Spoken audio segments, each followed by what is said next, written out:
going to go ahead and start. And so that I'm mindful, I wrote a big note to myself to make sure we do it correctly. You know, every meeting we start with a pule, and we ask one of our kupuna of Lahaina to do that. It is our way of making sure that we remind ourselves as a community of what's important. It also acknowledges the role that our kupuna plays within our community. So at this time, I'm just going to ask if Uncle Lawrence could again offer our blessing before we start the meeting. Uncle? Thank you, Maina. In Jesus' name, we thank the Almighty God for this place that you have provided us with. We thank you for gathering us here tonight and bringing us here safe and healthy. Lord, we thank thee of thy many blessings that you have provided us with and blessed us with. And we ask, Almighty God, and thank you for blessing our leaders, our government leaders, and the mayor and his team, that they may continue to give us the provisions that we may need and the guidance that we may need to continue to restore our lives. Lord, we thank you for all the blessings that you have bestowed on us. And we ask, Almighty God, that you bless each and every one here tonight, that we may share in our well-being for the future and the present.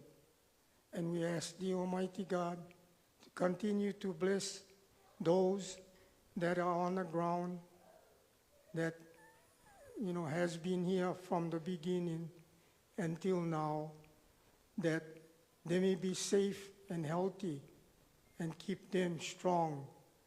Lord, we ask this in Jesus' name. And we ask, Almighty God, that as we end the meeting, that you go before us, bless the roads, that it be safe and healthy, and bring us home safe and healthy. And also, Almighty God, I ask thee in Jesus' name to bless this place and this space and cleanse it of any negative that may come out of the meetings, and that it be kept safe and healthy for the children and their teachers. We thank you, Almighty God, in Jesus' name. Amen. Thank you, Uncle. Always a good way to remind us that we are borrowing this space from the school. So we mahalo Lahaina Intermediate for letting us use this spot. As always, it never gets old to remind ourselves, our team included, to take care of yourselves so that we can help others. Never more is it truer than when you're trying to recover in a disaster zone among friends and family. So please, please use the resources. We encourage that.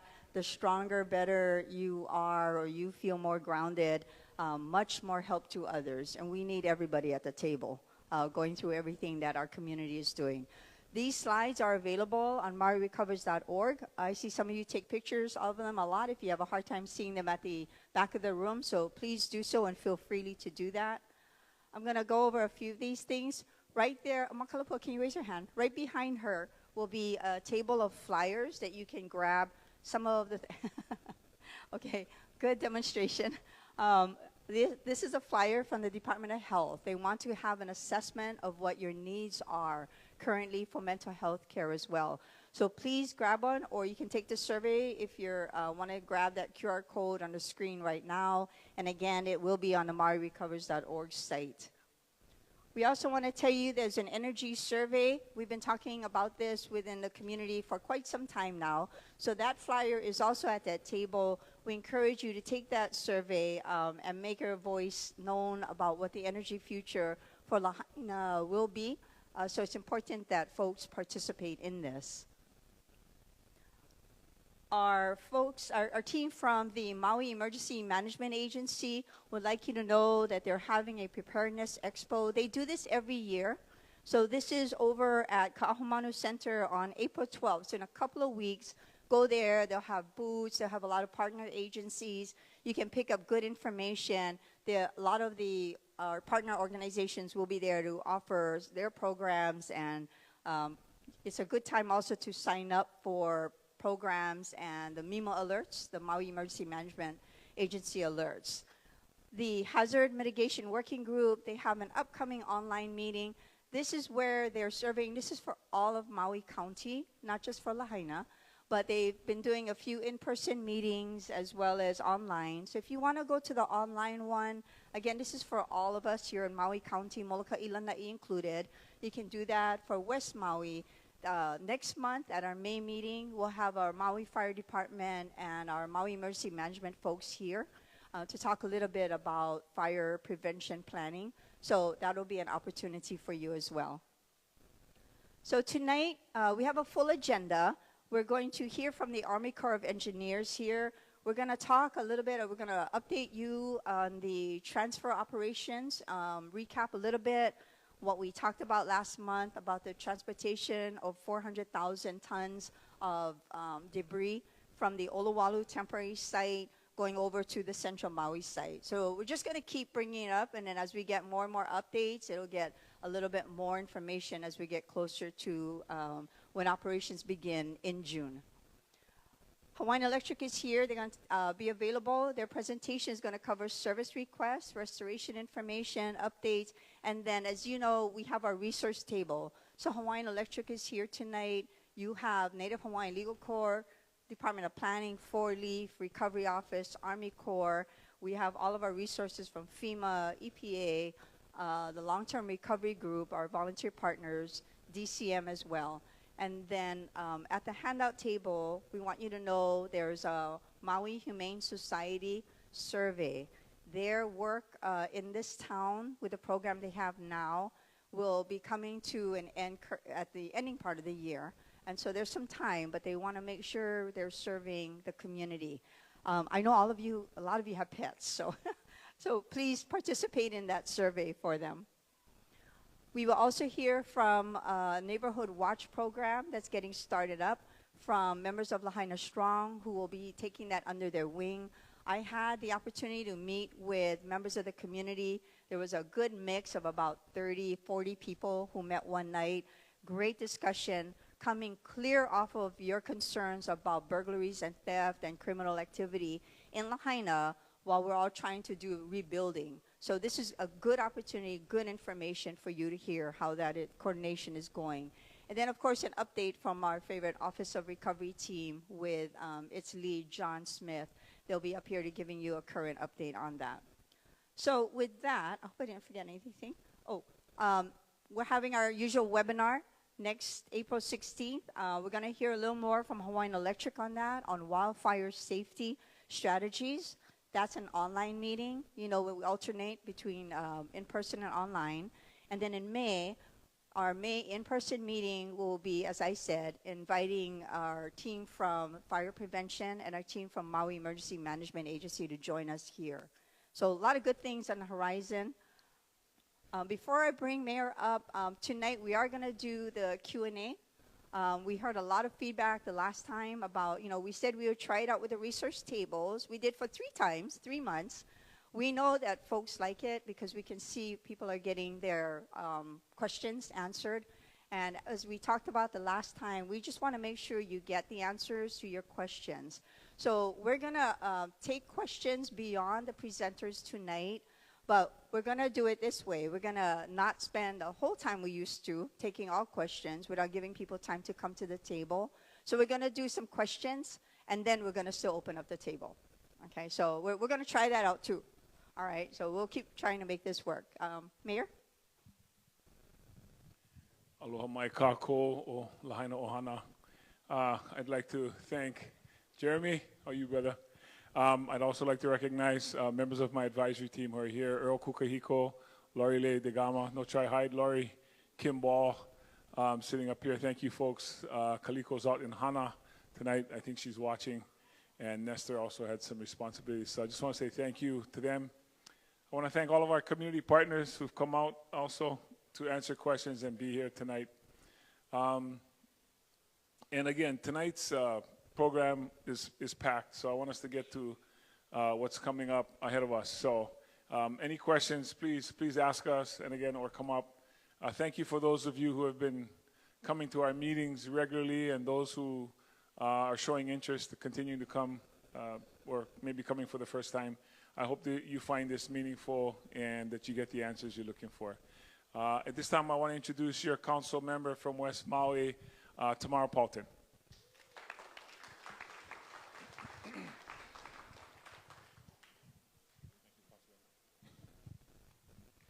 Aloha mai kākou. Just the update from the legislative side is we just started reviewing the budget in the council chambers this past Monday. Testimony's been pretty light in the daytime, so if you don't want to come in person April 10th at 6 p.m. at the Civic, you can always testify online. The agendas and the link is at mauicounty.us/agendas. And we're going to be, tonight they're in Hana. I couldn't go with them because I had a late doctor's appointment, but the upside is I get to be here with you. But nearly every night they go to a new district. Last night was Upcountry. And so you can come and talk about any kind of county needs, financial or otherwise, not necessarily state things like the state highway or the state harbor or things like that, but I did bring some of these Hawaii Directory of Public Officials, so you can still contact your state representatives if you do have state needs.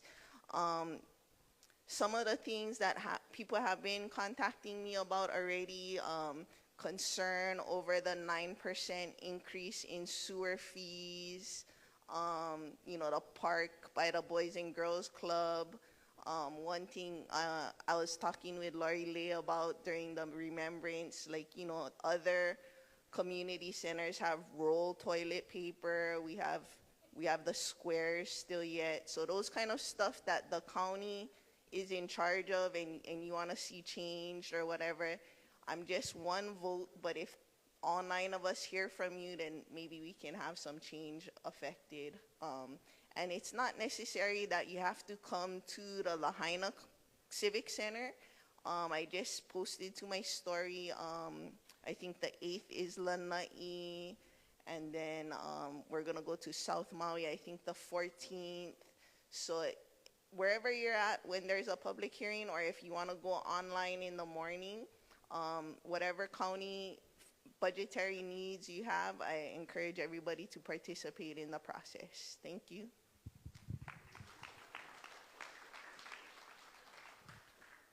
And I'll put this up by Auntie Makalapua them.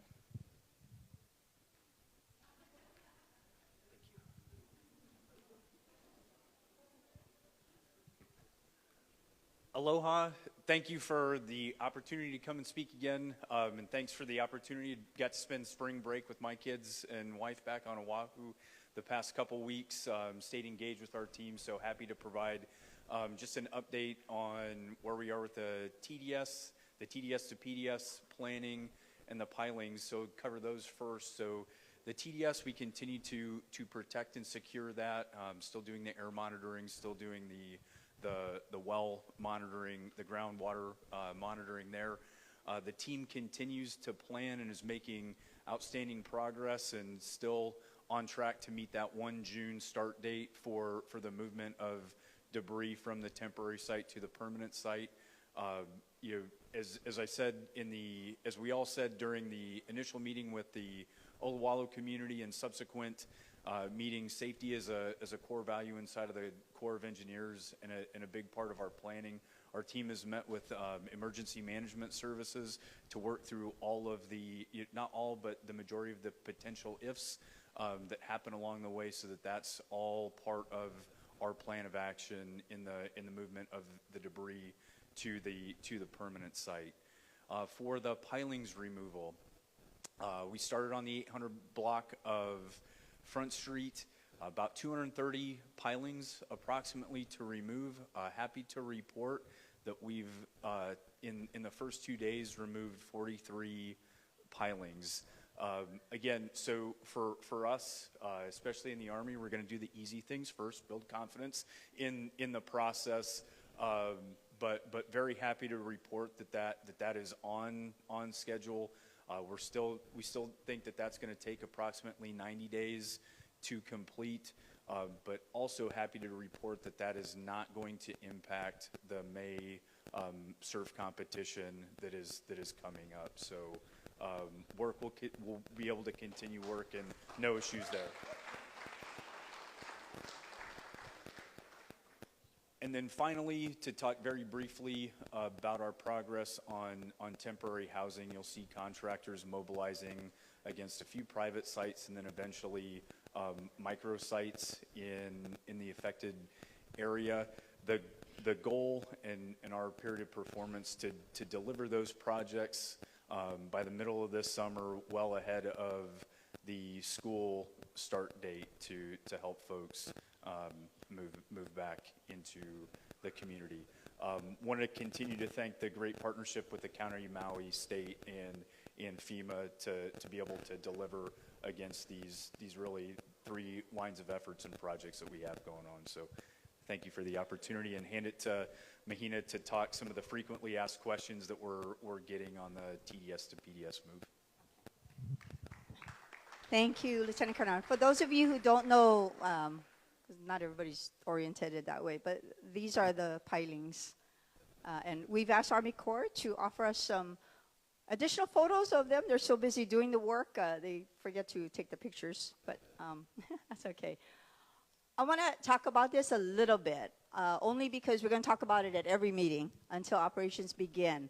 But because some folks are just new to the story and the information, I want to make sure that we're continuing to level set on what we can expect to happen. As we've been saying for a couple of months now, with the permanent disposal site at Central Maui moving along, construction will be completed. The temporary site at Oluwalu will be restored to its later on in the year, but in the meantime, we have to transport 400,000 tons of debris, which is 5 football fields, 5 stories high. That's quite a bit. So as we've been saying along the way, it'll be impactful to us by way of the transport trucks and the truckloads going over the Pali and headed that way. So I just want to cover some of the questions that keep coming up every meeting, and maybe this will help a little bit, and if you're new to this information, it's estimated or expected to begin in June. And why June? Is because when the permanent disposal site will be completed for construction. So we need to start as soon as we can, because the Army Corps anticipates that operations will be for 5 months to move all of that debris with 50 trucks doing 4 round-trip truckloads a day, 7 days a week from June to October. That's a 5-month period. So we get asked this a lot. Why is it spread out beyond 5 months? So in other words, you know, that way maybe they off on Sunday or every other day or half day. And the reason is because the funding for the disposal site is federal funding. So following the president's, at the time, President Biden, at the presidential declaration, we had 18 months. So as Mayor Bisson explained last month, those 18 months have come and gone, but they've offered us or accepted our request for an extension, as long as we keep working towards moving it from the temporary to the permanent. The county otherwise would end up footing the bill. So this is why it's compressed into 5 months. It allows the Army Corps time to restore Oluwalu, as we promised that community, in time within that period of the extension that we asked for. So that's why it's 5 months. This is a run of aloha. We are taking the ashes, the debris from Lahaina to its final place in Central Maui. That location, if you remember, was selected with heavy input from community. 2,700 plus answered the survey in January and February of last year. Our team from environmental management worked on that plan. Ironically, traffic was like the least concern. But we know how it works, right? As soon as you're in traffic, it's the #1 concern. So we're talking about it a lot because it's going to be slow-moving than more slow than normal moving traffic. It is not like construction where they go alternate road and then, flagman come out. There will be intersections. Why are we not doing night transportation? It's not the drivers, it's the crews at the Oluwalu site and the crews at the permanent site. It's the receiving end and the end beginning the transport operations. Their operations at night, in order to keep them safe, would not work. So that's why it's a day operation for transportation. And the question of what is the route? So it's going to go from Oluwalu over the Pali to Kuilani Highway, take a right off that highway, off the main road. And when we see highway, not like H1 highway, our version. So off that main road onto Waiko. And then it's going to go through Canefield roads. The county has secured that for that reason, to get them off the main roads as much as we can. Then they're going to get off through Polehu and into the Central Maui landfill, which is where that area is, or where we need to go for the permanent disposal site. So you are going to see transport trucks enter the main road off of Oluwalu, get through the Pali, through Ma'alaya, turn right at Kuilani. So they're just going to keep going. These are existing intersections. They're going to turn right on Waiko, and then they're going to go through Canefield roads, pass through Mokulele, or what is it called now? Veterans Highway. Old timers, we call it Mokulele. Veterans Highway, get back on Canefield Road, off on Pulehu. So that's what it's going to look like. And we're going to keep bringing this up so that everyone, so between June and October, we have been talking to different industries. We'll continue to do that for the next 2 months. Plan accordingly. It'll be slower than normal. We talked to the Department of Transportation, the state guys. They anticipate it's going to be about a 1% increase in traffic. So it's already slow, right? So that's why it's going to be a 1%. But just plan accordingly. It's really important. It's temporary. We're going to get through this. But in those months, that is what we're doing. All right. I'm going to turn this over to our Hawaiian Electric team here. Emily?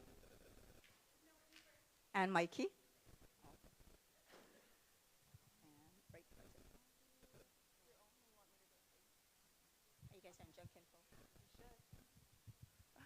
Aloha mai kako. Thank you, Mahina, for the opportunity to be back tonight to talk to this beautiful community. It's going to be a repeat for some of you. So, aloha, my name is Mikey Burke. Tonight's hat is West Maui Community Liaison, and the brains with me is Emily Smith. She is our principal engineer. So service requests, we came and talked about this back at the beginning of the year, but we want to acknowledge that everybody is at a different point in their rebuild process. And so what we spoke about in January may not have resonated with you, and we're going to continue to come out and remind people about putting in your electrical service requests, because as time passes, hopefully you will be at a point or a bandwidth to take this information in and come and put in your service requests. Along with service requests, we do want to update you on the work that we've been doing in the neighborhoods on restoring our primary distribution infrastructure. So for people like you and me, primary distribution infrastructure are our poles and our wires that come into the neighborhoods, right? And from those wires are how we provide your service line directly to your property. And that is why it's important to put in your service request, because that informs us on who needs their line or who's going to be needing their line to come into their houses shortly. Did I miss anything? No. Here you go. Thank you, Mikey. And just like Mikey, I just want to thank you guys for being here and for the opportunity to talk to you guys, right? I think open communication is really the most important way to move forward.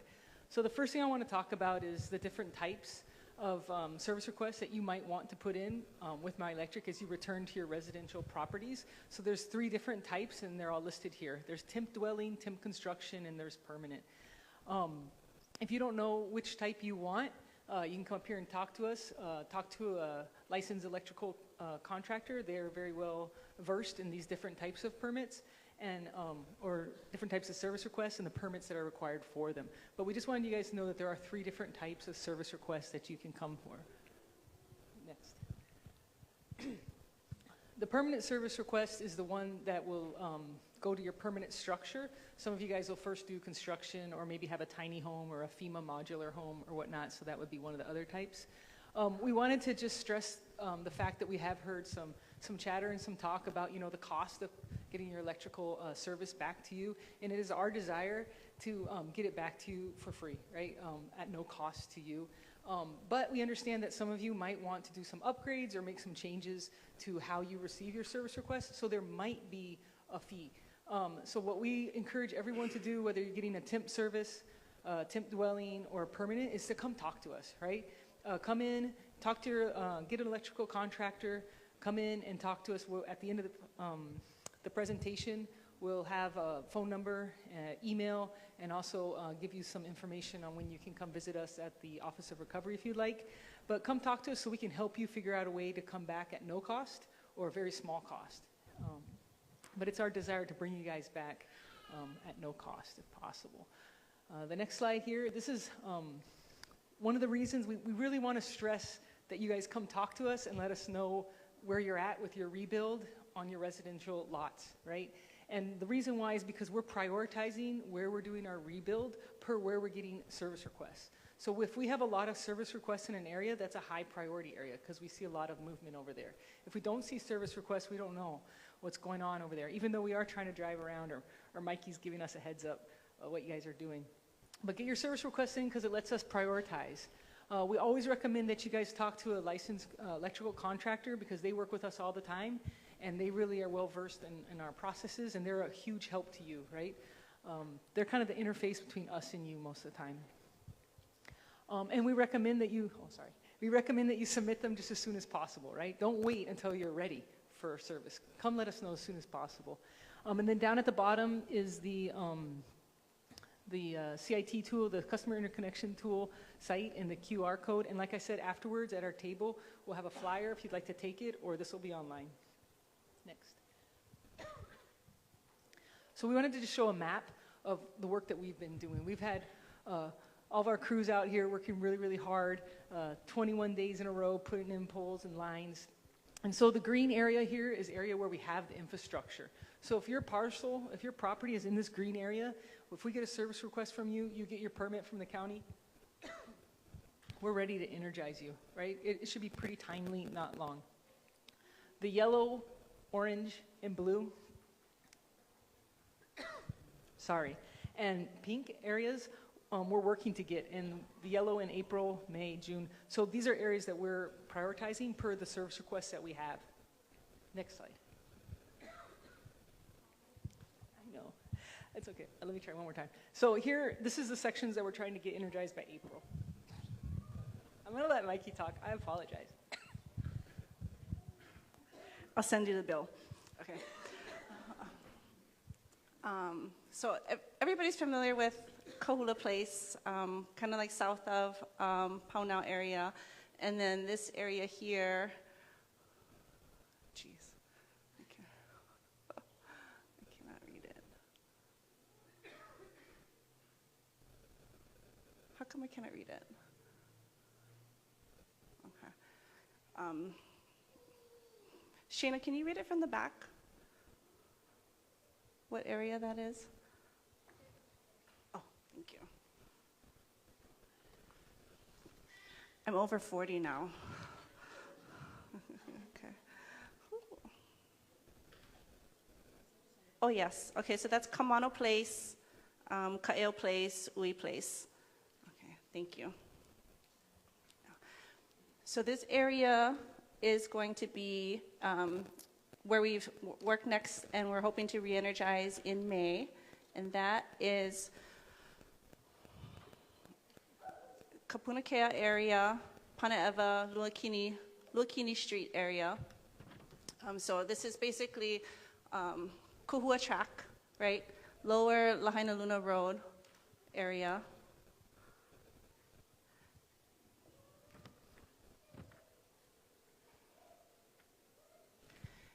And then you can see this is commercial area in particular, but this is like Sly Mongoose area, Safeway area where that used to be. And then this is David Malo Circle area. and then Halepaka Place area in June. And then the areas in the purple, let me go back really quick. Purple to me, some people think it's pink. These are areas where we don't have service requests in yet. These are areas where there might be additional SMA, historical permitting that still needs to be done. And so we think that once that gets worked out, we'll start to get we'll start to get electrical service requests, and then we can pivot to these areas. But for right now, we're focusing on all the residential areas. So as you can see, we do have the map printed out. So if you couldn't tell by what we had up here, if that was your neighborhood or not, please come by and check out the maps if you're not sure. We'll be happy to talk to you about your specific neighborhood. The other thing I want to remind you, so really quickly what Emily was talking about, temp dwelling, you want that service request if you plan on living on your property before you build or as you rebuild, right? Temp construction is for if your contractor requires power before you get your permanent service request, and you can put in a temp construction service request. And then your permanent service request is what you're going to need for us to provide you power in the long term. I want to make that very clear, because there have been instances where I've talked to people in the community and they've put in a temporary service request, but then they thought that that would just automatically become a permanent service request, and that's not the case.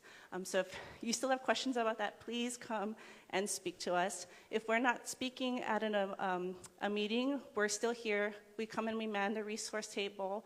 We're on the webinars, so we're there to answer questions.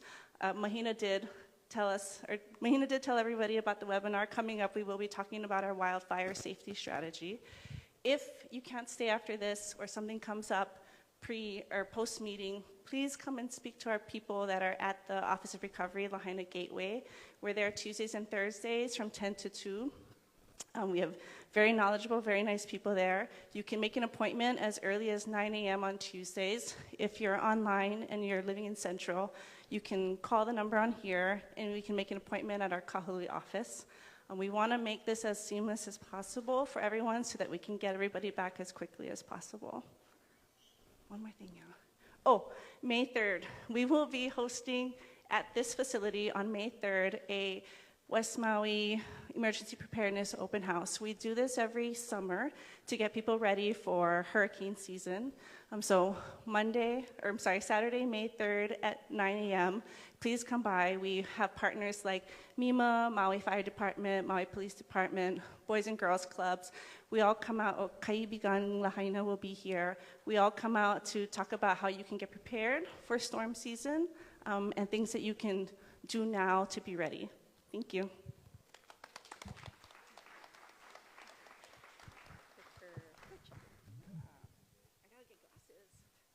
She's complaining about being how old? Over 40. I'm over 60. No sympathy, sorry. And I know it's your community, you can say that. So I'm going to my hometown, Wailuku, and admit I'm over 60. All right. We're going to bring up our folks here to talk a little bit about Neighborhood Watch Program. I got to tell you, as they make their way up, when I attended that one meeting with about 35 people, the conversation was amazing. It is a community taking action and looking for what needs to be done. So we thought it would be really good for the team to come up and share a little bit more about what the status is and how you yourselves can be involved. Okay, we got 4 names up here, but here's Paele and Courtney. Yeah, not everybody's super privy to come in and talking in front of people. Neither was I about 2 years ago, but here I am. But yes, I'm Paele, Courtney here with Lahaina Strong. And before I begin, I just wanted to say, this community is truly amazing. The way that you've come together after this fire disaster, and like no other town. So I just wanted to say that first and foremost. Give yourselves a round of applause.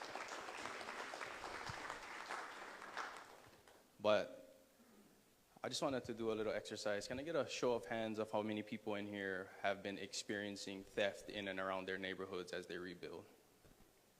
Raise them up high. Yeah, so that's one hand too many already.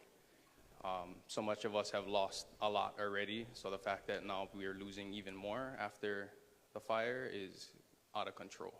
So when we were went up to California for a conference because I wanted to see if we could bring any resources back. It was the After the Fire conference.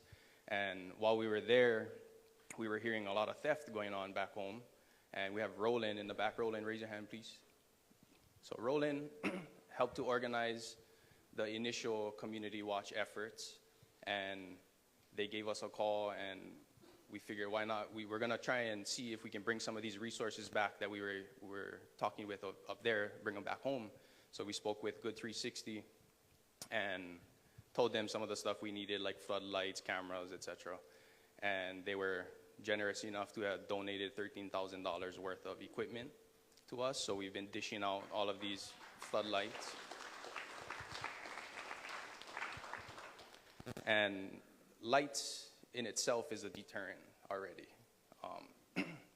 A lot of the shady stuff usually happens in the dark, so you light that up, it's very much so a deterrent. But it's still an issue, so we want to take it a step further. So, we've been organizing this community watch. We have nightly patrols that Roland and other individuals have been volunteering to do.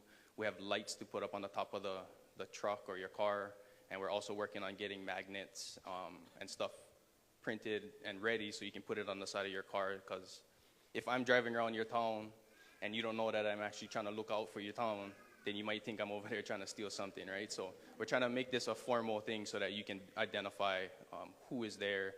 And aside from that, we've reached out to the Maui Police Department to see if we can collaborate efforts there. So they're willing to do a training with us of how to initiate something if it's happening in your town, or the right way to go about it, how to do your reporting. Because I know myself, I'm not going to go report it to the police. I'm going to go take it up myself. And that's obviously not the way to go. My training is boxing. Their training is actually the right way to go about it. So that being said, we do have these flyers. If you guys do want to get involved, we have it on the table back here. If you guys have questions, we have Roland, Katie, and myself of how you guys can be more involved. But it is important that, we're not going to report every single thing that has been stolen, but it is important to report all of that, because if the MPD doesn't know that there's an increase of theft in your neighborhood and that's not being reported, then they're not going to increase the amount of patrols in that neighborhood. So, those are the things that they're willing to help us flesh out and get going moving forward. But that being said, that's it on as far as the neighborhood watch, and I'll give it to Courtney. She has a little bit that she wanted to share. Aloha, everyone. Not a part of this, but we just wanted to let the community know, because we are getting more women show up to this class that are like, we didn't know that this was an offering, because they're not on social media, and that's where we post it. But every first and third Friday of the month, we hold free women's community movement classes. Every week it looks different. One week we'll have yoga, Pilates, line dancing, HIIT workouts. It's totally free to the community. We do have a registration link that goes out. That's on social media. It's on our emails. And that's important for you to fill out. If you're bringing keiki, because we have Malamana Keiki that'll come, and they provide free childcare. They do activities, they do dances, they have arts and crafts and snacks and things like that. And then also, Mahalo to Kilo Malka Hub, they do provide boxes for the women that attend our class. So just want to let you know that we also have that offering. Oh, I'm sorry. 4:30 to 6 p.m. at the Lahaina Civic Center tennis courts. Unless Lahaina Luna has a tennis tournament, then we'll move up in the parking lot somewhere. But, and that's it. Sorry.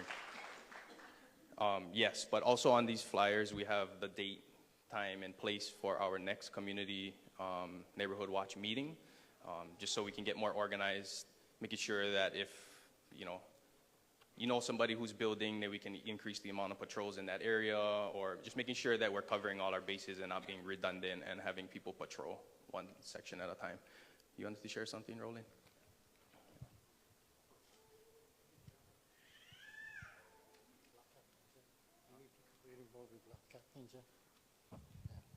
I just wanted to say that we need you guys for getting involved, because we need block captains for start off this neighborhood crime watch before APD can really do much. So the more of you guys involved, the better the program going to be. Now we cannot take off like we want to. So I just hope everybody get involved. Thank you.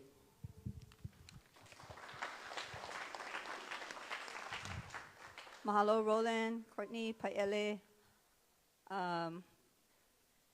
Please go to that meeting at Hanako'o'o on that date so you can learn more about it and participate if you want. But certainly this was a big issue in the community, so we wanted to make sure you knew about it.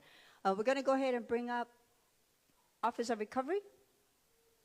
John, our favorite administrator? Oh, you're our only administrator. Okay. I can be your favorite if I'm the only. Aloha, everyone. Thank you for coming tonight. I have Patience with me who's going to help with this presentation. We're here tonight to give you an update on the action plan for CDBG-DR, and I know that's a lot to say. Before I start, I just want to say thank you to all these tables that show up and help us run these meetings. And if you're part of recovery, if you raise your hand, there's a few staff here that you might not know. Yeah, so afterwards, if you have questions, they can help answer questions too. Our staff is growing.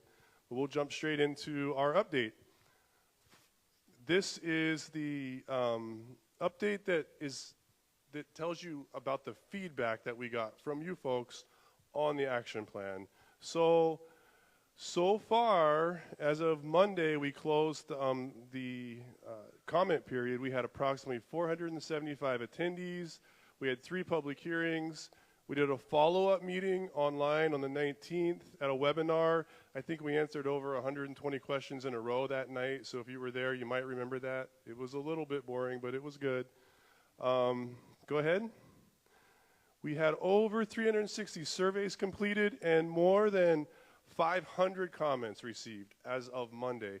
So we can't give you all those comments tonight. In fact, we're still combing through them. But what we can do is give you, a little bit of data on the feedback from the surveys, just to start to understand how that feedback went. We will come back again on the 16th and talk about it more. So here's the survey results. We wanted to learn a little bit about who was actually filling out the surveys, and 34% owned and occupied a home, 25% rented a unit. About 30% didn't lose a home, but they have other family or friends who did.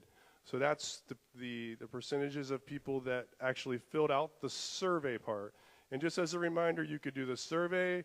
You didn't have to do the survey. You could put notes on the survey. We took those notes separately. Or you could just give us notes and your very specific comments. We had lots of people do that, and we had lots of organizations do that as well. Next, is this the next slide? Which program do you think would help out the community the most, especially those with low to moderate income? 46% believe that all of those options that we presented in the action plan would help. 30% single-family homeowner reconstruction. So that was all those different categories. Just give you a second to digest that. Next slide. Housing comments again. How do you feel the proposed housing program listed in the action plan met the needs of the vulnerable community? The top two are, what is that, 62%? Is that right? I did math correctly. I was an engineer. 24% plus 38%. So we feel like most of the people thought that we were in the right range for the programs themselves. Next slide. And then this one's about infrastructure. How do we feel about the infrastructure programs that we listed? And again, that's, what is this, 58% overall. Go back one more, just to get a chance.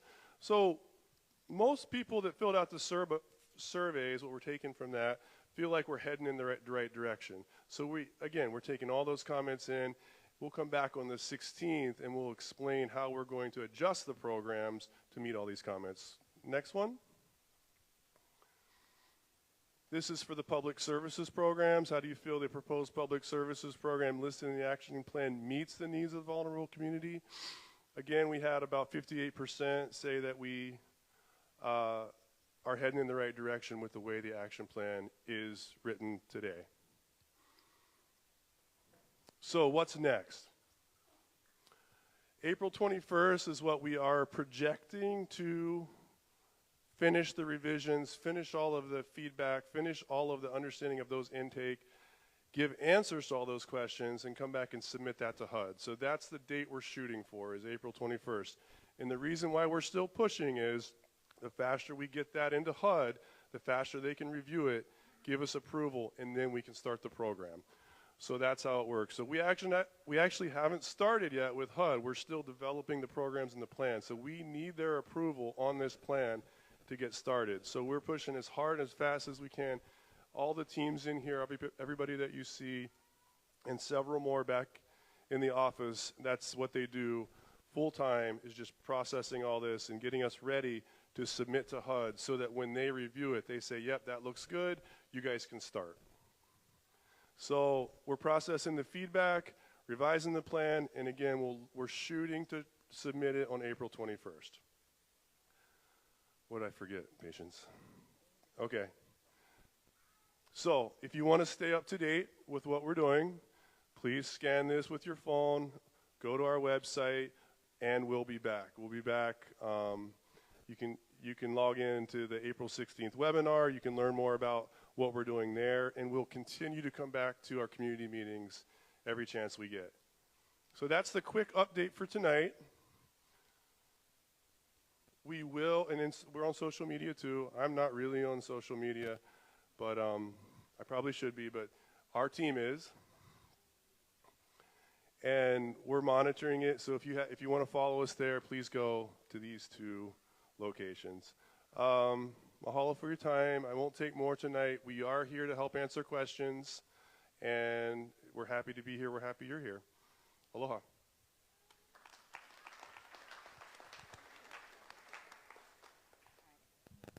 Gosh, he's getting so good at that.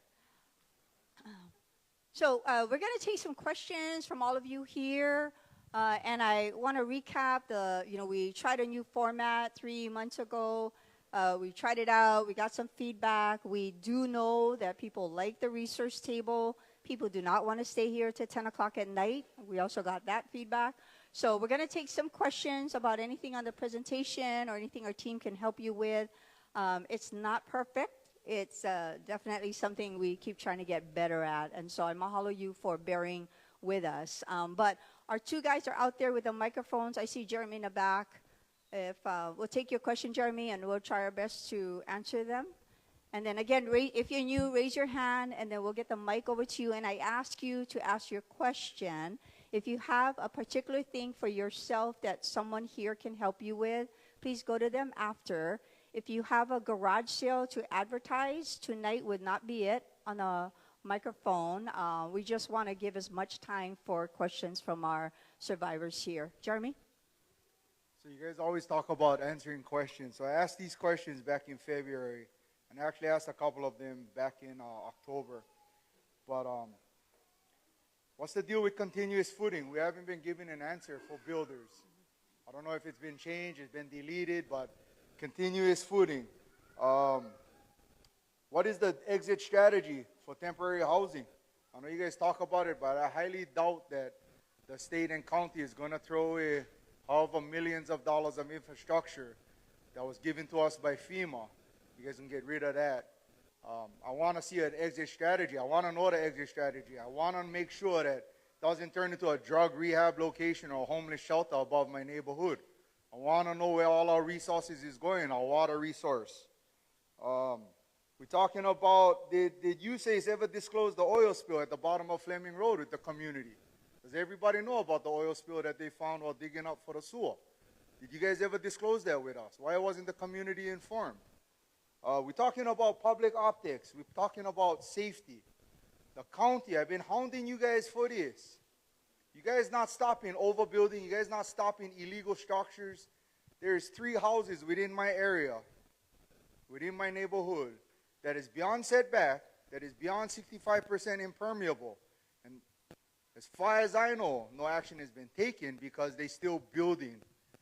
If there was a stop work order, they're ignoring the stop work order, and they're continuously working on these structures. Now, you guys are allowing rebuilds to happen, which is awesome. I love it. But where is the parking? Right now, Waihikuli and Lahaina Luna, where I'm working on a current job, I'm currently building a 14-bedroom house with 0 parking. There's 3 parking stalls on property, 14-bedroom. Again, the cul-de-sac right below, next to my house, cul-de-sac, 6 homes, is 48 bedrooms right now scheduled for that cul-de-sac with 3 parking stalls per house. You guys are creating more hazards for us in the future. Same like Mill Camp. And there's been no response from anybody. I will get back to you, I will get back to you, I will get back to you, is the answer I keep getting. Kate Blystone tried to backtrack and say, I was going to answer your question. She hasn't answered the question. In fact, all she could say was, that's not my department, again. So we headed to the same disaster. We don't have any control of our resources. We're trying to shovel more housing with inadequate water supply, with inadequate sewer systems. There has been multiple meetings with businesses to try to promote economic recovery, but yet the county is not even listening to the community when we have our meetings here. How are you guys not paying attention to us, but we paying attention to the businesses? I trying to live. I gotta make $10,000 a month to pay my mortgage, my rent, and my medical insurance, and my cost of living. Where is the assistance? Where is our help? We talking to you guys here. You guys say ask the questions. There is no answers. Every time Fall Leaf comes to do an inspection, it's different. How the hell these plans got approved anyway? You guys now, right now, hey, community, I want you guys to know, Bill 103, 104 is a density issue. It's a kitchenette issue. They wanna try to push for every 2,500 square feet on your property, you can build a dwelling. That means a 10,000 square foot lots right next to Hawaiian Homes technically can have 4 dwellings and 2 ADUs because of Act 39 that was passed by the state. Now, it doesn't restrict how much you can cut up your dwellings so that you can have more rentals on your property. I understand the idea of Act 103 or Bill 103 is to get housing for our people, but not at the expense of our safety, that we cannot drive through the neighborhoods, that EMS, that fire, that police cannot get through our neighborhoods in case of an emergency. You guys, the county, the public optics right now is you guys heading us and pushing us right back towards Mill Camp and Kuhua. That's exactly where we're heading. And we're not doing anything about it, and we're not getting any answers. Thank you.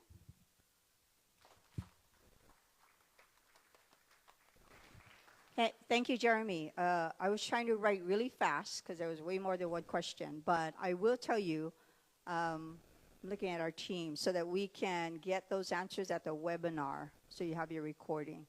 Jeremy, it's who's here. We've been at this so long, so we can do our best, but Jeremy, we're going to answer what we can right now. We're going to try to answer, so you can leave if you want. I think we've been doing our best for the last a very long time. So we're going to have John help with some of those answers, and maybe some of you can share that with him. Thanks, Mahina. So in terms of the parking one, we are listening. We did hear this exact complaint. I actually ran around the neighborhood with Jeremy and looked at some of these places that he's talking about, so we're aware of it. Retroactively fixing things is always harder, but looking forward, Bill 103 and 104 our office has asked to change that legislation so that it doesn't read the same way it does now. So it goes parking requirements per bedroom. So if a lot of bedrooms do go on a lot, the requirement will be that you have to add enough parking spots on that lot to accommodate the number of bedrooms. So that's the request we have in today. So that's the one answer that I can give to that problem, and we do see it as a problem. So I'll say that I was writing fast too, but I lost track. Hold on a second. Let me look at my notes. So we can touch base with Four Leaf. I don't know that we'll do it right now, but we'll talk to them about inspections. We are looking at other parking solutions in town to reduce the density in Kahua Camp in particular. We know that that's an issue, so the county is pursuing options there.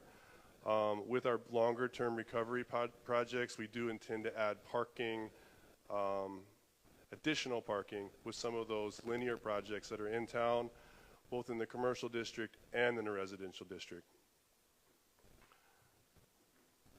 We're also listening about the gap funding. So we know that between the time that the DR funds are available and we can actually start building houses, and right now you guys are hurting.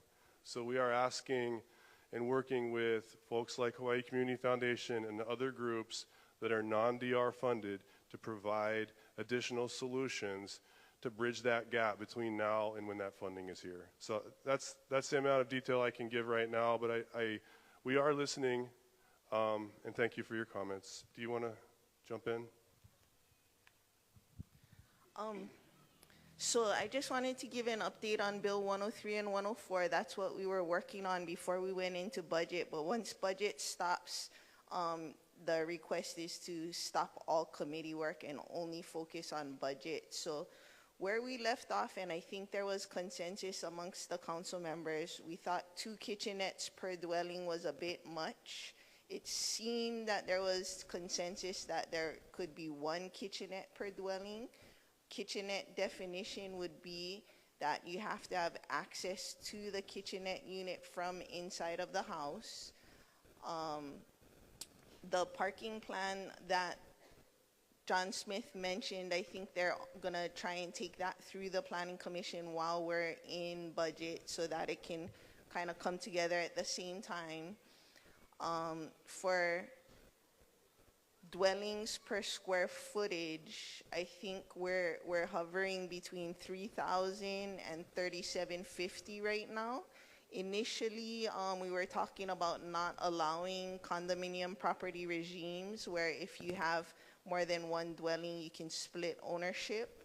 But the consensus on that, the membership felt like condominium property regiming properties like that will give local people a chance to get into a starter home because it wouldn't be as expensive because you have to share your lot with 2 or 3 other owners. And then we had a presentation from the planning department on missing middle housing where they spoke about, sometimes allowing more density and a longer affordability period or something. So when we come out of budget, we'll take that back up. I have had developers of temporary and permanent housing contact me about things they're doing. So together with the consulting company of Kerry Kapoi, we're gonna be hosting a public meeting April 17th. I think it's at 5 o'clock at the Civic, and that's to discuss the housing with the Lieutenant Governor and Maui Land and Pine that they're proposing in Napili, as well as Kimberly Pine, who was formerly on the council and the state legislature and ran for mayor this last time, has a proposal for Ka'anapali that's already entitled land zoned R3. So I was just convening a public meeting for them to present and answer questions because we've been getting a lot of questions. So I don't necessarily have anything to do with the projects. I support more housing because I get called all the time that people need housing. But it's just an opportunity to learn more about what is being proposed for West Maui.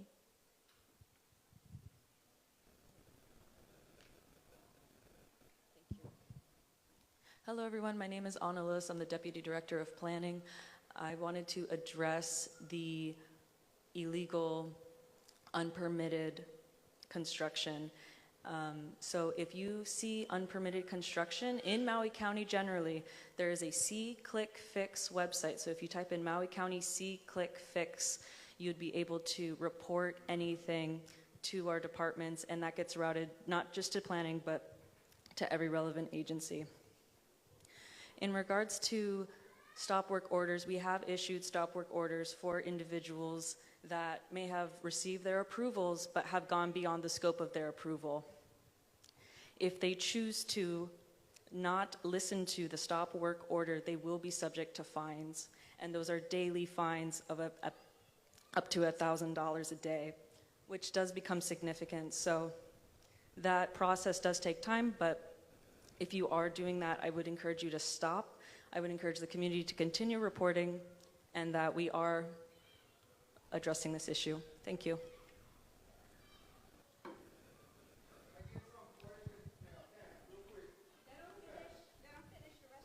Go ahead, Jeremy. With Tamara, council member Tamara's comment, I love her. The Planning Commission and the Planning Department, if we short on middle housing, why are we approving Wailea 670? Right? If we short on middle housing. When we're talking about illegal builds, I took John Smith, I took Aaron Wade, I took Jordan Molina, and I showed them exact properties. So you cannot tell me, I went beyond See, Click, Fix. I went way beyond, and nothing will happen. As far as I know of. As far as I know of. And the last thing I wanted to say, I'd like one round of applause for the line men and women of HECO, because they badass, they jamming. Thank you, guys.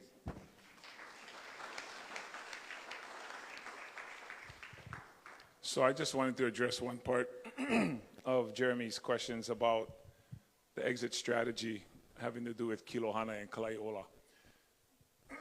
Obviously, one of them is a federal program, the other is a state program.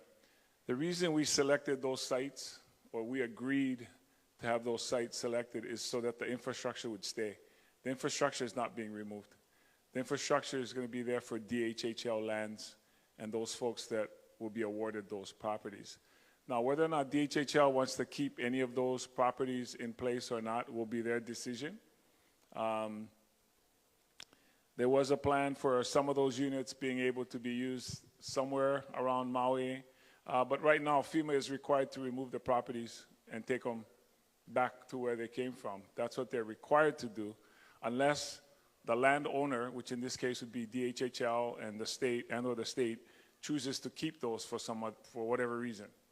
You know, I think it would be the decision of the Department of Hawaiian Homeland's lessees if they chose to get the land with the house already on it and not have to invest any more money in putting a house up, if that's what they want to do for now. If they want to take it down and put another dwelling up at whatever expense that's going to be, it's up to them. So I can't give you the complete exit strategy about what every house is what's going to happen. When it comes to the state's Kalaiola the Kalaiola program, there's some talk about using them for kauhale or certain neighborhoods. I'm not suggesting it's going to remain there above your neighborhood, that you don't want it there, but it may be somewhere along on Maui.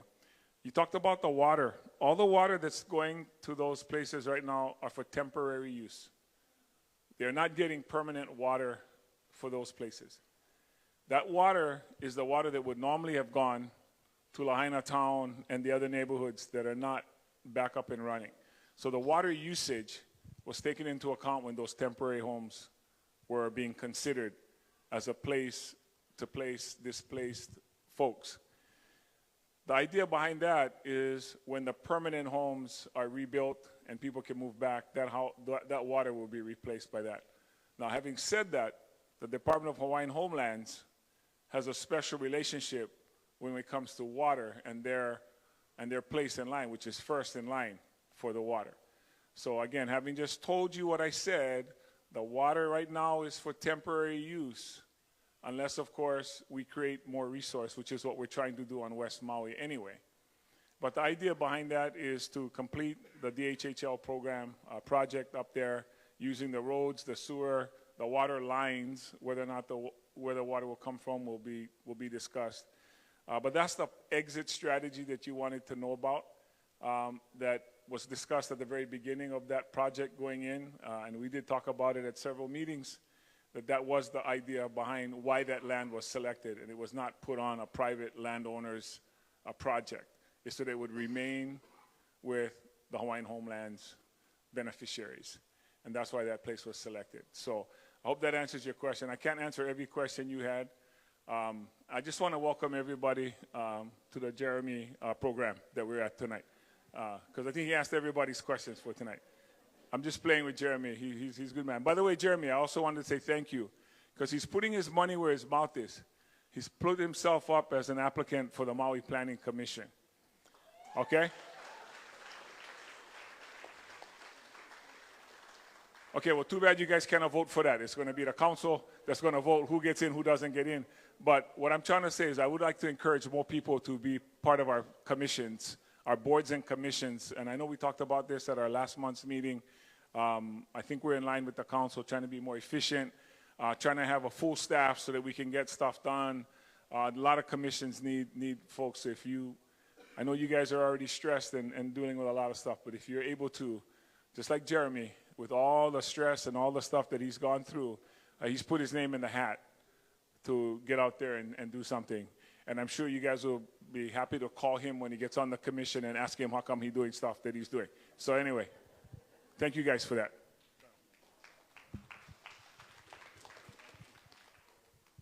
And real quick, and we'll provide additional details on this at the webinar, but to clarify oil spill and the work on Fleming Road, in the progress and process of our construction operations and part of the dewatering that we had to do based on the location, there was a sheen that was discovered. Immediate stop work on all construction. There probably saw about a 2.5-month gap in work that was being conducted there, so that we could do the environmental assessment, bring the equipment that we needed to continue to do it the right way, and finish the project. What I'd like to be able to do is provide the details and the filters. Like you probably noticed the additional machinery that came in that allowed us to continue to work on Fleming Road. So what I'll do is I'll have our team lay that out for everybody in the next webinar, but wanted to very quickly kind of clarify that statement as well. So thanks, Mahina, for the opportunity there. Luckily, these meetings are recorded and broadcast live, so we're going to go back to the list of questions. Is there a question there? And then here in the front as well. So we'll go ahead, Jackie. Hi, thanks, Mahina. I wanted to, so that has come up a lot with the what are we going to do next, what's going to happen with these units, and I think that there needs to be, and maybe there is, and I'm not aware of it, so please inform me, but there needs to be somewhere that we can put in those kind of suggestions, because my understanding from Bob Fenton is they have no interest in taking those back. They would rather leave them here. So as somewhere that lacks community spaces and lacks housing for people, and we have really innovative people in our community who have spoken with community planners that do neighborhood villages, like those are kind of all great pieces that those units could fit into. So like if there was somewhere that we could officially submit that kind of feedback, I think that would be really helpful. Does that exist?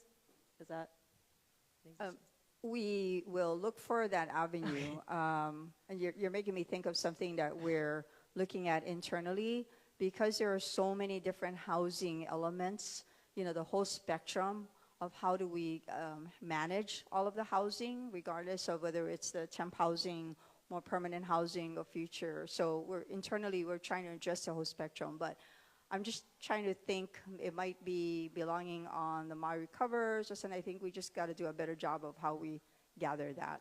Yeah. And I see our team nodding, so I appreciate that. Cool. So- Yeah, I've definitely emailed a couple people about it, but I'm happy to send it to everyone. Got it. I also I wanted to bring up Keikoa's point from last month about, we talked about the debris removal is going to commence and move on to the next steps. And I think that he made a really good point with, that is prime season of having all these tourists here who each have their own car. I was like extra triggered by that today at the airport when you go and you see this giant building for these rental cars that we did all this update on this infrastructure at the airport. But I don't know about you, but I think our roads are the same. So I don't know why we have so much infrastructure for rental cars, but there's no like subsidies for, hey, you can get this benefit for taking the bus to get to your hotel, and providing incentives for the hotels to make them try to get their people to ride the bus everywhere. Like everyone has a car and there's just no need for it. And so I think that's really important. I used to work concierge. I know that people don't book those. It's like the one that is available or that was available 6 years ago. So definitely more expensive now. But it was a one-way trip per person for $80. So everyone is going to just rent a car. Okay, Kiko, you had your hand raised. Was that your question? Okay, let's get a mic over to him. Yeah, I'm almost done. I just wanted to also say that I work for a nonprofit now that does a lot of work with kupuna and individuals with disabilities, and we're having some talk story sessions. We had one in Lahaina, but there was only 2 people that came. Shout out Frank, thank you. But we are having another one on April 10th. From 5 to 7. So for those of you online that live on the other side, or anyone who goes to the other side a lot, it's 5 to 7, April 10th. And we're just trying to collect the data that's missing from those marginalized communities. So please come if you are part of that. So mahalo. Thank you. Thank you. Your question? I just wanted to say. Was that your question too? No. Oh, okay. That was last week, and I got the answer. But Jeremy is on point, right? He's 100% on point. Another issue is the feral lands that are ready to burn right now because it's all dry grass that's not being seen to. So, every week or every month now we come and we hold everybody here accountable. Majority of us are in a lawsuit holding people accountable. So I'm going now from these guys, I'm going back to us and say we got to hold ourselves accountable by making not Jeremy the loud noisemaker that is angry, but we all got to be that. We all got to hold people accountable to make sure we have controlled burns or bigger, larger fire mitigation. Because right now we're just letting it happen, and it's the exact same field that caused this trouble a year and a half ago. It's the exact same field. We're going to go into a hurricane season with high winds, and we didn't do anything to change that. And it's because one guy is making noise and holding people accountable. But if we all did that, and we were all Jeremy, and we were all Junior, maybe we could get more help by getting these fields controlled burned or make large areas where there's fire break. Because from here all the way to Kihei, it's ready to go. And it's getting drier and drier, and it's only March. By the time we get into August, in the heat of hurricane season with high winds, we're going to be in trouble. We're going to have red flags all the time. So we got to, as a community, hold the mayor and hold Tamara accountable so that they change rules and they make people accountable. If we cannot hold the landowners accountable, we better make sure that we hold the county accountable so they can do the same. And the other thing is the CDGB monies. I don't know, elemental P or whatever, but we need a commitment from the county to say that $900 million, $903 million will actually go to residents trying to get back in houses. When you look at it, they're saying, well, the vulnerable, LMI, handicap, kupuna. I don't know, at 55, I might be kupuna, I might be vulnerable, right? But to me, the most vulnerable is the homeowners who lived in their houses who are underinsured and are on the brink of either selling or doing something because they cannot afford to build a house. To me, that's more vulnerable than anybody else, because what you're going to do is you're going to lose somebody from Lahaina and they're going to move someplace else. And to say that the county needs $7 billion and they only got 1.6, are they committed to make sure that 900 million will go to the residents who need houses, not to infrastructure, not to anything? Because, oh, well, we did everything. You don't fit the LMI. You're not vulnerable, so we're not going to give you anything. You make too much money. How does $20,000 over the annual come up to $500,000 that you need to build a house? So since you guys are going through the plan, make the commitment to help the most vulnerable. And that's not only handicap, and that's not only LMI, and that's not only the kupuna, but that is the people from Lahaina, which the money is for, that is not getting to them. So, Kiko, just to be clear, on the control burns, on the dry lands, that's why we're having fire prevention come next month. So they can offer information, take those questions, identify those lands, and talk about the next steps. I'm going to ask John if you want to come up, or Patience, talk a little bit or address the question about commitment to housing through the CDBG-DR funds, that one. Yeah, we've talked about this, Kiko, but we hear you loud and clear. We just simply got to reiterate that we're obligated to follow the HUD method on how the funds are used. So we're working with them. We actually talk to them daily about how we can write these programs so that we make sure that we actually get the money to the right people that need it. So we hear you. We understand it.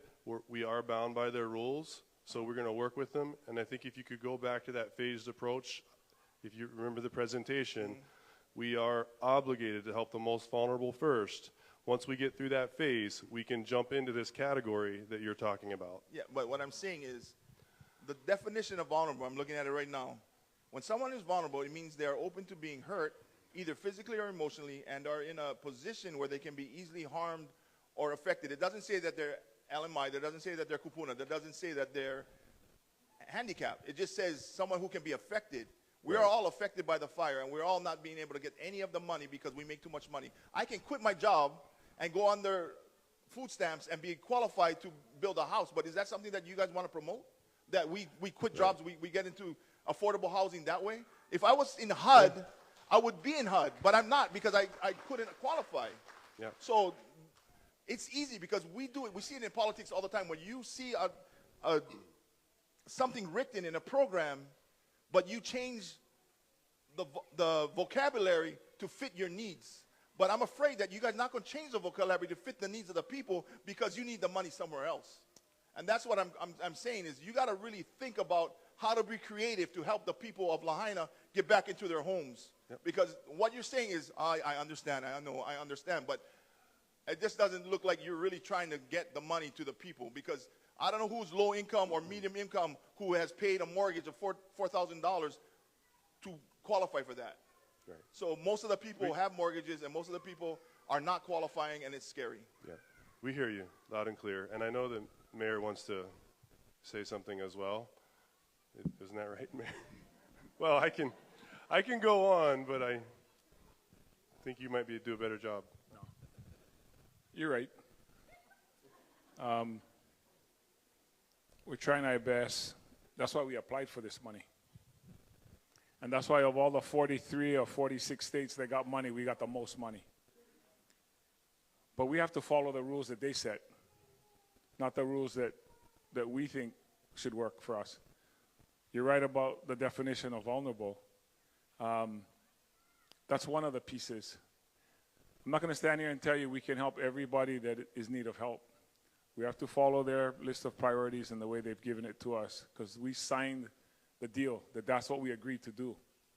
Now, we can't get the money now and change the rules and say, well, now we're not going to use it the way you guys told us we can use it. But we are coming up with other programs for that GAP group, and we talked a little bit about it before. That's still in the works. We're trying to help the group that needs to get to the finish line. I'm not ready to announce it tonight because we don't have the commitment yet that we're looking for.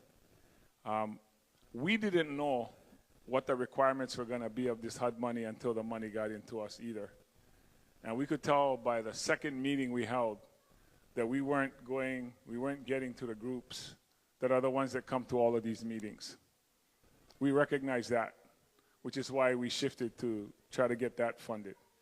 We'll try to come back with that as soon as we can. You mentioned about the fire, and I just wanted to touch on that just a little bit. I'm not the expert on that, but the fire department, emergency management, if any of you watched South Maui's presentation, which we did about a month ago, they came and made a presentation on this topic, and they'll come back and they'll do that specifically for West Maui. They couldn't be here tonight. But there was stuff done. I'm going to just push back a little bit on what you said, Kikoa, because we now have a rule that was passed, I think, by the council in January called a fire break rule that the large landowners are now having to follow, and all those letters are going out. It was passed in December. And so there are letters that are going to go out to all the large landowners telling them what fire break they have to create. And depending on the height of the grass, it depends on the distance that they have to mark it, 30 feet, 50 feet, 100 feet. All those landowners are getting letters right now. And everybody in this room, if you have a mailing address, you're also going to get a copy of what that says. So that is coming out. That was put forth by the fire department, and you know, we want to enforce that. So there are changes that have been made. We talked about working with DLNR, and again, I'm not here to spill the beans because I want it to be a complete and thorough presentation from fire, from MEMA. We know exactly, we see the same thing you guys see. The dry grass. After the big rains, the grass is there. We've thought of everything from running goats on those properties to hiring groups to come out and just cut the grass, never mind who's responsible. I don't know if you want us to use taxpayers' money and pay for the private landowners' land clearing and let them get away with not having to pay it, or if we try to enforce it from them first. And if that doesn't work, then the county steps in and use all your taxpayers' money and use that for that. Every decision we make has a pro and a con. I just wanted to put that out there. There's a balance we got to strike to make sure that what we're doing is in your best interest. Now, number one is health and safety. We get that part. And I know we're taking some cracks tonight for, I guess, not doing a good job at too much stuff. I just want to say there's a lot of people working really hard to get a lot of stuff done. And, I mean, I don't know what to say about that. I mean, there's some things we're deficient on, okay? Well, you know, we're hearing it. We got to go back and work on it. But I just want to tell you that the guys working on this, the county, is all our community guys. It's our guys. It's our folks, people that come from your community, that come from my community, from all around the island. We're not trying to slight anybody. We're not trying to pull anything past you. We're not trying to fool you into thinking something we don't have. Hey, when HUD monies came out and we read the paper, we go, oh my gosh, it's not going to fit some of the guys. So we're trying to work on that. I mean, I know we kind of got a lot of questions that have been coming out, and I'm sure there are a few more. I know we want to get to the folks up here. But go ahead, Nicole. Oh, sorry, somebody else has their microphone. Yeah, Kai, sorry. Hi, Keahi here. I know you guys see me at this meeting. Sometimes I'm in uniform, sometimes I'm not. I just want to make it clear that I am on duty, but I'm not here representing the fire department. I lost my house and my business, and I grew up here, and I'm a part of this community, and I'm here in that capacity. Can you hear me? All good? So I just want to say that thank you again to the county and the mayor and everybody that's working so hard. You're answering, I feel, making some progress on some really hard problems that these guys are bringing up. I have a smaller request I think that is doable. I'll just make the request and then I'll give the reasons why. I heard that we're opening up the harbor for the surf contest. Summer is coming up. I would just like to ask the community or in the county if we can make some type of controlled access to the harbor area and the beach down there, just so that we can, for lots of reasons, for mental health. For me and the rest of the surfing community, the surf is the only thing that's left of town. I mean, to me, it is just the most healing thing to surf the places that I grew up surfing. And I know I'm not the only one that shares that sympathy. Access to the water, whether it's for surfing or fishing or just being there, I mean, to me, and I know a lot of people, it's just a big thing. last is, the harbor. We have a working harbor. It's not totally there, but we do have a loading dock. It would take a lot of, relieve a lot of congestion at the Mala Wharf situation. If we could, think about it and create parking. I talked to DLNR. They're removing the harbor master's office. It's on the loading dock, so it should be cleaner and safer down there. I know that Army Corps is doing work down, past Dickinson Street, but it seems like for the most part, we're pretty under control down in the Kamehameha Park and the harbor area. I just feel like if we don't do something to make it controlled, there's going to be surfers and everybody going in there. And I would just feel like better if we're controlled and we're receiving it in a positive and controlled way. And maybe we can charge for parking. I know Lahaina Restoration desperately needs to make some revenue. They could get their parking going again. Maybe the county can charge in their parking lot. I'm sure the county needs money. Anyway, that's my request. It's pales in comparison to what these guys are bringing up, but it's also a lot more doable and doesn't cost much money and hopefully makes money. So that's my Nice, request. thank you. We have a question there, and then Morris, right here. We've got one here and then one in the back there. Go ahead. Oh, paper turn. So I really don't want to. Morris, next would be right here in the middle. Morris, next would be right here in the middle. Go ahead, Jordan. Piggybacking off of what Uncle Kikoa said, I feel really bad to shake this tree because I've been very proud of Mayor and his team's work, and I've been really proud to say that he is my mayor. But Lahaina Strong has been holding fire mitigation meetings within the community as well. And we found out that NRCS came right after the fire, and they created a whole plan, and they allocated $1.4 million that the county could have done the work and got the money back from them. This included seeding, watering, cleaning culverts, cutting fire breaks, and the county let the money go because they're saying that the large landowners were not interested. And it was really hurtful to hear that, with state being one of them that did not give the county time of day. There was money there to do fire mitigation, and now, unfortunately, we're looking at these CDB GDR funds. I think that we need to hold, like Uncle Kikoa said, hold these landowners accountable. Tell them there's $1.4 million the county can help you guys with, and you guys need to clean up this area. But they didn't want to do it because they didn't want to maintain it after the fact. So I just want to let everybody know that there is money, $1.4 million. Public of Works was working on it, and they stopped it because there was not much interest from the private landowners. So wondering if maybe mayor can put some pressure or somebody. But I can tell you, just like Uncle Kikoa said, the community we're weary. It's scary to drive through there. We've seen it in 2018, 2022, 2023. It's time to really hold these guys accountable. And if there's money there to do so, let's do it. So just wanted to throw that out there. Thank you. We'll go to the middle here. Go ahead. And I thank you for your patience. I know in the back there's a question as well. Go ahead. I just want to thank HECO. There's power poles going on in our neighborhood. That's exciting. Thank you.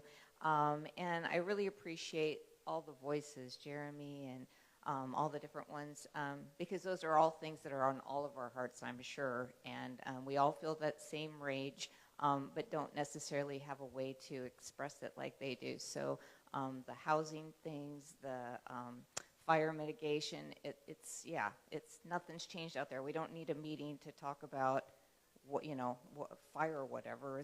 How many fires do we need to have before we know, it's a problem, deal with it. So anyway, I want to thank those people for speaking for people like us and maybe the rest of the room and people online that don't have that type of voice but needs to be said.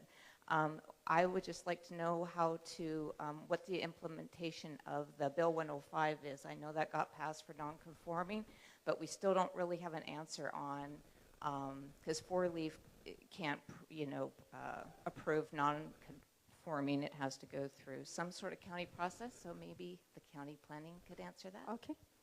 Let's bring up Anna to help with that question.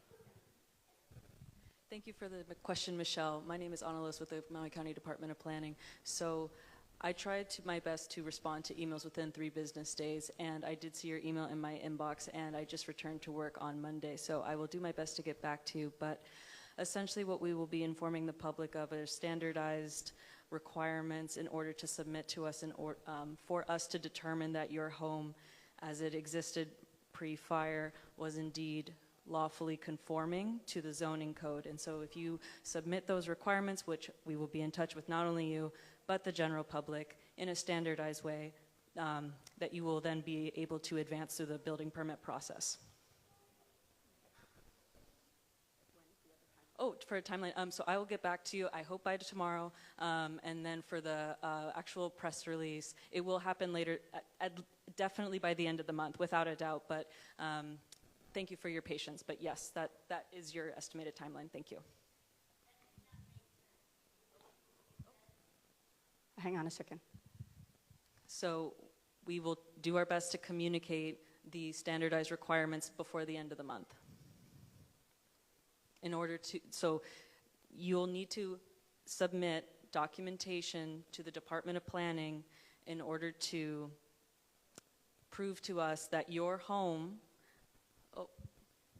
was lawfully existing before the fire. And if we can substantiate that your home was lawfully existing before the fire, we'll be able to qualify it as a home that can be approved through the nonconformity bill, and you'd be able to advance through the building permit process. A lot of that looks like real property tax records that are publicly available, and we'll be providing assistance to you to gather that information. Yes, so your home might be lawfully conforming, absolutely, but there may be structures that were non-lawfully conforming that may not qualify for that bill. Okay, I know we have 3 hands up, 4 hands up, and then we're gonna wrap, because people do wanna get to the tables. So I've lost track. Okay, we're gonna go to the back there, then in the corner, and then this gentleman here, and then Uncle Lawrence has a question as well. And then we'll allow people time to get to the tables. Go ahead, what's your question? Aloha, everyone. Aloha especially to you, Mahina, who maybe it's not personal, but it just feels like a little extra challenging for you to see my hand back here. So thank you for letting me speak.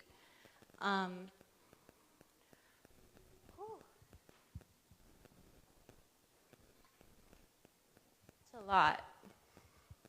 And I thought that I would, before I come to the meeting each time, I always sit and think of an intention before I come. And the last few meetings, I've noticed a lot of anger. And it's not, I don't know how to always control that, but I know that behind it is my love for this place and the community. And I just wanted to share that it's okay to be passionate, and it's okay to also not know what to do with it, and it's okay to be quiet, and everybody has a contribution. And this is my contribution tonight, to just try to give something positive. Because, and I just wanted to share it quickly. I'm wearing a plumeria tonight in honor of one of my clients who asked me to share with his permission. 84 years old. He was a Lahaina Luna boarder. Tried 4 different mental health specialists provided by DUH before he came to me. His family called me. I do not get any support, and I feel that even though I've tried to speak about mental health for the last year, and I mean, those of you who have been coming, you know I don't quit. And I'm here with you guys no matter what, and it doesn't matter. And I feel that if my feedback had been taken, some and many of a lot of these things that are happening now could have been eliminated. I don't know everything. I don't know much. But I also want to thank you folks, because I know it's not easy to get the brunt of that energy. And even though I agree, we're all humans. And I just really hope that you take this into consideration, that we have real, legitimate, intelligent things to say. And there are experts in the community among you. I never considered myself an expert.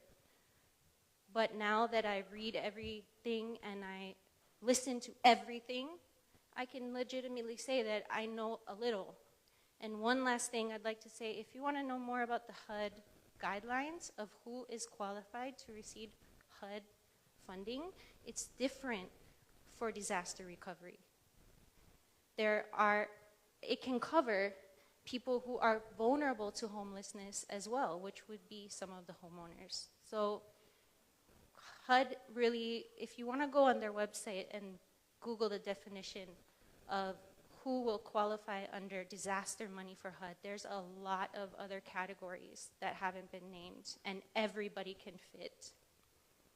Really, everybody could fit in those categories. If you know how to write grants, I worked for 5 different nonprofits for over the last 20 years. You used to have to be qualified to have a nonprofit. You used to have to have a degree in qualifications. You used to have more than 1 degree. So that's it for me. I hope I'm not going to talk again for a long time. Thank you. Thank you for your patience. We'll go there, here, and then we'll wrap it, Uncle Lawrence. I'm sorry. First of all, I'd like to thank the mayor and HECO for the lights and the electric, kind of help us out in the dark areas. Okay, I get 2 questions for Fleming Road. On the sewer, I know it's this month sometime, but you guys have an exact date? Because we get our contractor ready for move on, and I don't like lose the price he gave me to a higher price if I got to go shop around for somebody doing. It's like almost $20,000 difference. And then the second one would be the street, the speeding. I brought this up in an email. I sent it to the county. I got a response, but nothing since. But can we put up on speed trap camera, send them the bill of a ticket for speeding? Because I swear, guys going 40, 50 on that damn road. And I seen almost 2 guys on wheelchairs get hit coming down from the housing. So I just wanted to know if we can do something about that. Okay, thank you for those 2. Was the first one about sewer system? So he said, yeah, unfortunately, Director Agawa is out sick today. But could you come and, can I point to Stephanie here? Okay, you have it down? Okay. And get your contact info over to her. Okay, thank you. Sir, your question for us, and then we'll go to Uncle Lawrence. Yes, I've been coming to these meetings, to the meetings since the very beginning. I currently take care of my mother-in-law, who's 93 years old. And in January, she fell down and broke her hip. I live on the 1st story. I called Tamura. I called Joel asking for help. I called Tamura 10 times, and I left messages with no return. Joel, nothing in 2 months. You know, I would respect them more if you told me to my face, I'm not going to help you. You're too old. You makuli, get out of here. You know, but they don't do that. They tell you in the front and walk out the back. You know, I am happy that the Samaritans are helping me build a house. Other than that, I've had no help from anybody. They haven't helped my mother-in-law since April of last year. They haven't helped me. It's a shame that the people from the mainland are helping the local people, and the people here at HIHP are not helping at all. They turned their back on a 93-year-old woman, a person that built Lahaina and one of the oldest citizens here. I'm ashamed of them. Thank you. Thank you, sir, for that comment. Uncle Lawrence, right here. And then we'll have Mayor come up. Thank you. You know, everyone, here tonight, thank you for all your concerns. And I think we all do have the same concerns.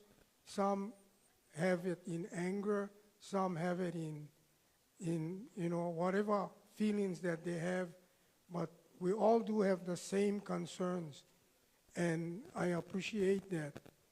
But all in all, what we need to remember is that those that are trying to help us need our support as well as we need their support. Because without us supporting them, I think they cannot support us. So we just need to humble ourselves and ask God to guide our ways and give us the help that we need. And I'd like to see more of the Samaritans and organizations like Naikani or Maui that they put out, without having a return. Like the Samaritans has provided homes for free. And I mean, it's hard to believe, but yet that's how God blessed them with to bless us. So we need to be positive and not, kind of scratch the ground and try to find the negative parts, but try to find the positive things in life and be together and be strong. If we manifest this, I think we'll all get through this, with no problem. But I really, really thank the leaders, especially the mayor, you, Mahina, and your team, and all the Army Corps and FEMA that have provided us with house. But only thing, FEMA, I'm going to have to tell you one thing. Some of your representatives cannot advise the direct housing people if they cannot afford to pay their rental to try to go to SBA loan, because that's kind of on the negative side, because if they do that, they'll incur additional expenses other than already paying their existing mortgage, and then later on, having to pay back SBA loan. So I think that shouldn't be suggested, because I've been hearing a lot of that they've been telling them that if you cannot afford it, try SBA. I mean, you don't have to be one scientist to know what the results are. And Jeremy and Keko's loud voices are well taken. I really feel that where we're heading for, if we don't acknowledge these things, is self-destruction and diminishing returns. What we're trying to do good is going to kick us back in the face. And I think the important thing right now is the short term, getting people back into their lifestyle and preserving their life, instead of trying to figure out what we're going to do 20, 30 years from now. And part of Jeremy's point that I've learned also was that there's people building their homes without permit, and the inspector go there, and that they tell the inspector, what you going to do about it? Because he asked if you get permit, and they say, what you going to do about it? You're not going to stop me. So how can, she say what she said about reporting those things when the inspector himself cannot, enforce it? And about conforming homes on the property, I feel that pre-disaster, the conforming homes on the property was to house family members. And that's why that, they couldn't get permits, but they had to house them. So they built these extra homes, these extra shelters for them.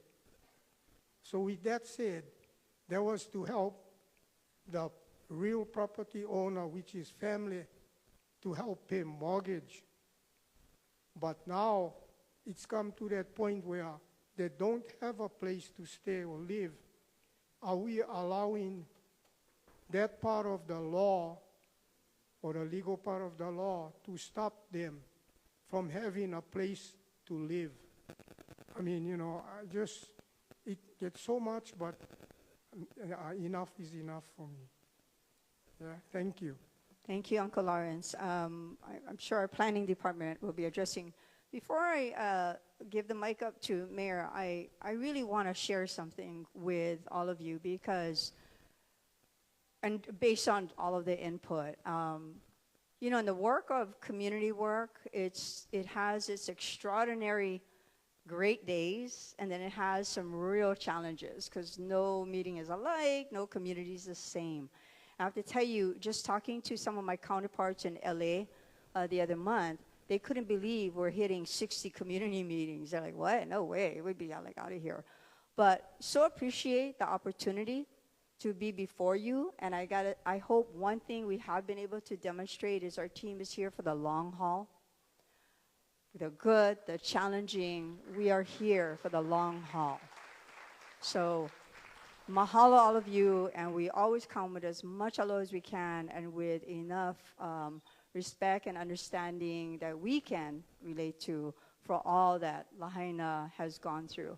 But I'm going to turn this over to Mayor, who's over here, to close up tonight, because I know some of you are signaling you want to get to the tables, so we'll give you that time as well. I just wanted to say thank you to everyone. There are no loud voices, Uncle, only passionate ones. And, you know, the hardest thing for me to listen to tonight, the hardest thing for me to hear tonight was those of you who say, we're not listening. We're not listening to you. That was probably the hardest constructive feedback that was shared tonight. Because, of course, we think we are. We think we are listening. We are hearing. We may not be acting as fast. We may not be acting the way you would act. We may not be solving it the way you would solve it. But just know we're here. We listen. And that's why we come back every month now, or twice a month, so that we can hear. We're not doing this for the exercise. We're not doing this just so we can drive out here, sit down, pretend like we're listening, and then go back to the other side. We have our limitations. We come up short on some days. We make mistakes. But it's not because we're not listening. I heard what you said, Nicole. And you shared a really good insight tonight. We should go back and reread the definition of vulnerable. You shared the same thing. So we'll go do that. Maybe we shouldn't accept HUD at their word. Maybe we should go back and do that. I heard what Kai said about the harbor. No, I heard Kai say it. Sorry, that was Kiahi then. Sorry. Okay, he was talking about the Kai, okay? But anyway. Again, thank you for pointing out all my shortcomings. I appreciate that very much. Hey, Akaku, you guys never get that, huh? But I agree. There are ways, even if we cannot fix it entirely, that we can try to work it into our, the loading dock or other places that we can try to do. It's a $30 million project, according to the state. They put $10 million into this last budget, apparently phasing. We want them to do it. They understand we want it more than them because we're here. And that's true for every project we have on this island. We all want it more than the folks that we're asking to help us do it. So what do you think? You think they're waiting for us to do them so they don't have to do it? I don't know. But all I know is we hear this. Kim Ball is on my advisory team. Every Monday he reminds me of the things that we're not doing when it comes to business, when it comes to economy, when it comes to the harbor. I just want you to know we're listening. That's just the one thing I want you to take away. And I was grateful for Jordan sharing about that 1.4 million because I asked John to look into it as soon as we get back to the office tomorrow. I said this to someone recently. What makes Lahaina unique, this community, and I don't see it in any other community, is you folks know who you are. You know your place. You know your winds, you know your mountains, you know the currents, you know the ocean, you know all that. And you know it because it's been passed on from generation to generation to generation. There are no other communities like that. I come from Kahului. I cannot tell you about the history of Kahului. I cannot. I never learned that. You guys know this place. And that's what separates you from any other community on this island and throughout the state. And that's why you folks are unique. That's the lesson I've learned in the last year and a half, 2 years coming out here. So you guys know what you're talking about. And we honor that, and we try our best. Even the folks, the Malihini, they're not even from here. I don't know how many times you guys have applauded for Army Corps of Engineers since we started this program. They're not even from here. They come, they do a 3-month tour, they go back. But they recognize the same thing immediately. So, continue to press us to be better. Because you guys deserve that from us. And again, be proud of who you folks are because you guys live it and you guys demonstrate that to the rest of us. Please come up if you have questions at the table. Thank you guys for tonight.